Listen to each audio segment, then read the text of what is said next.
Thank you NordPass for sponsoring this video. So on this channel, I've done quite a few apps videos, and whether it's Mac or iPad or iPhone, they're generally themed something like Best Mac Apps or Best Productivity Apps for iPad or Best iPhone Apps 2023. And while I genuinely love those apps that I mention in those videos, they aren't necessarily the apps that I actually use the most on a daily basis. So I thought it'd be fun to keep track of the ones I do use every single day, multiple times a day, and list them here for you guys. Let's ramble.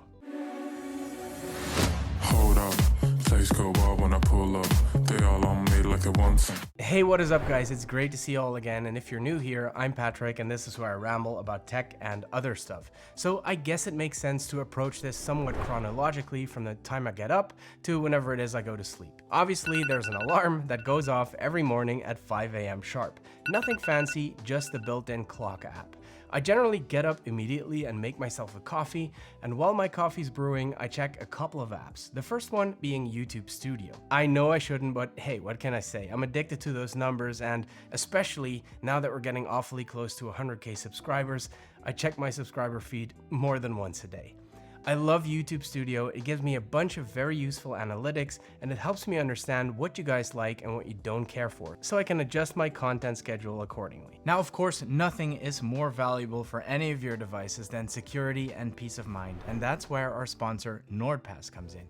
These days, we're all juggling a million different passwords, login details, and other sensitive data like credit card details, and that becomes even more complicated when you're managing a team of people who all need access and permissions to make things happen. The last thing you want to be doing is sending each other that stuff via messenger apps, trust me. Not to mention all the time you're wasting waiting for your teammates to reply when you really need access to something.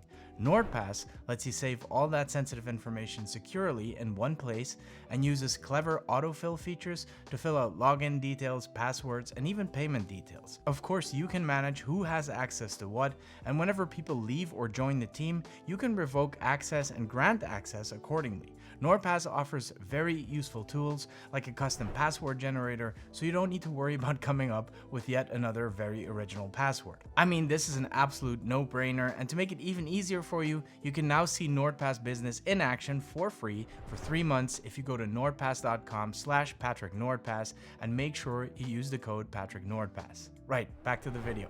Next, I check my Twitter feed. I'm based in Europe, so a lot of you are active when I'm catching some shut-eye, so my morning time is when I respond to a lot of tweets. Speaking of time zones, my emails in the morning are absolute mayhem. The US is about to wind down when I get up, and China has already been working for a few hours. In other words, there's never a moment in my 24 hours that there's no email activity at all.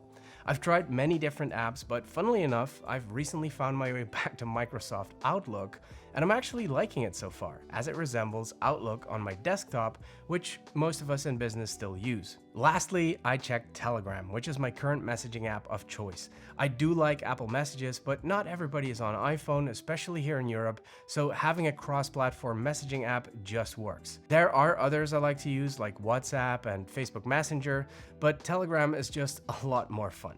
If you haven't tried it, I would recommend you give it a go. After all that messaging is done, I go back upstairs to feed our twin girls. I hop in the shower and head to work while Patty takes the twins to daycare. I generally use the BMW app to get the air conditioning going so the car is nice and fresh when I leave for work. And as soon as I get in my car, Apple CarPlay takes over. I never thought I would love Apple CarPlay this much, but it is so much better than BMW's native interface. Now, some people like to call me an Apple fanboy, and maybe I am to a certain extent, but for an Apple fanboy, I use surprisingly few Apple apps. Navigation happens on Google Maps, and depending on my mood, I'll listen to some music or a podcast on Spotify. Not because it's better necessarily, but I guess it's just what I'm used to, and it's where my playlists are. Once I get to the office, I open the front door with an app called Bold. I'm not sure if it's popular outside of Europe or outside of Belgium even. It's just the app that came with a smart lock keeping my office locked at night. I sit down at my desk and check my YouTube Studio again and see if there's any more banter in the Telegram chat groups. Now, I don't do YouTube full time, it is still very much a side hustle, although that term doesn't really do it justice and I like to think of it more like a second business. Anyway, I do still run my primary business, and that means time management is everything. I found that what works for me is to divide my work into non-YouTube and YouTube and give myself time blocks where I commit to focused work. To do that, I love using this little app called Focus Keeper, which is basically just a Pomodoro timer. It shows me exactly how many minutes of focused work I have left, and I find that this makes it much easier for me to leave distractions for what they are. And here I want to give a big shout out to our channel partner Case-Cou, who created the perfect case for me to use the iPhone as a sidekick. I don't like to stay at the same desk all day, and I like to move around a bit in the studio. This Case-Cou Magic Stand case lets me set up my iPhone anywhere, so I don't need to look for stuff to prop it up. I just pop out the ring and set it down. And when I'm done, the ring folds back completely flush with the case. This is a MagSafe iPhone case with 48 magnets, so it's incredibly strong and you can use it with all your MagSafe accessories as well. It's also great for watching a bit of content. These cases are also slim and durable, not to mention super sleek looking. So I can highly recommend them. Use the link in the description to get 10% off your purchase. Anyway, obviously I need a break every now and then. Usually I'll just grab something to eat from the kitchen and watch a bit of YouTube there. I could use my Apple remote to search, but I much prefer using the YouTube app on my phone to navigate and then just stream it to the TV. During this time, I also check my Notion app to see what's next on the work schedule. Notion has become one of my absolute favorite apps for organizing pretty much anything.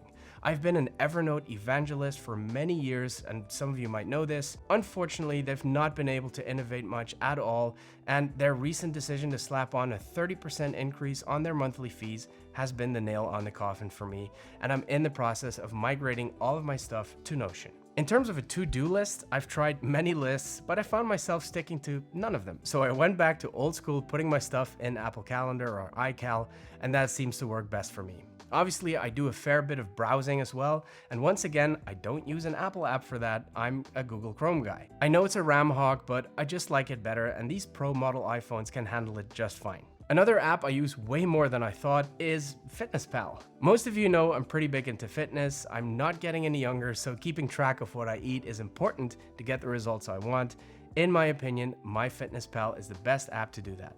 Not in the least because of its massive and ever-growing food database. All you need to do to find out the nutritional values of a product is scan the barcode.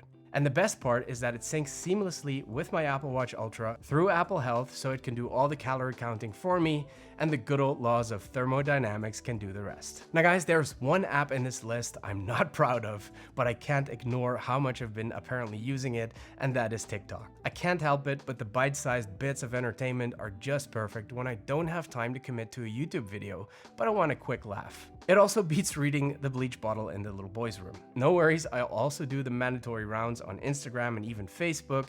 I'm not that active on either of them in terms of posting, but Instagram is probably the best place to grab me if you want to shoot me a quick DM. Twitter is a little too crowded and messages can get lost in the noise, but I find Instagram DMs quite manageable still. Interestingly enough, another one of my most used apps turns out to be PromptSmart Pro. I use a teleprompter to record these videos. Whether it's bullet points or I write out my entire script, I always use a prompter. If I tried to memorize what I want to say, I would really earn that name Rambles. What's awesome about this app is that it actually tracks your voice, so you don't need a remote to scroll through your lines. Still, PromptSmart made a remote app as well, just in case I want to go back in my script, which is of course not going to be possible via voice tracking. The iPhone app connects to the PromptSmart app on my iPad mini and lets me operate it seamlessly. On the drive back home, I pretty much repeat what I did in the morning and I listen to some music or a podcast. And the apps I use on the couch or at the gym are pretty much the same ones I use all day. Messaging apps, emails, and music. Of all the cool and innovative apps on my iPhone that I still love, these are the apps I actually end up using 90% of the time. Who would have thunk it? Guys, if you enjoyed this little experiment, please give it one of these. It really does make a difference. Subscribe for more content. Thank you so much for watching and see you in the next one.